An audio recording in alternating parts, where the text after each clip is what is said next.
तुमच्या जनावराचं दूध वाढायचं असेल, त्याचं आरोग्य चांगलं राहायचं असेल, वेळेत माझ्यावर येऊन गाभ राहायचं असेल, हे दररोज घालणंच गरजेचं आहे.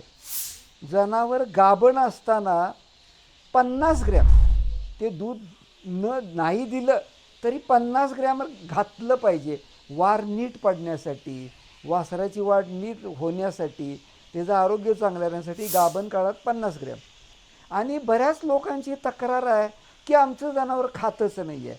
तर ते का खात नाही आहे? जनावर नवीन कोणतीही गोष्ट लगेच स्वीकारत नाही आहे. फर्टिमिन प्लस हे पशुखाद्यामध्येच चिमटभर टाकावं. जी जनावरं खात नाहीत अशी ज्यांची तक्रार आहे त्यांनी असं चिमटभर टाकावं आणि सगळं हे मिक्स करावं. असं जी जनावरं खात नाही अशी ज्या दूध उत्पादकांची तक्रार आहे त्यांनी अशा पद्धतीनं केलं तर त्यांची जनावरं निश्चित खाणारच.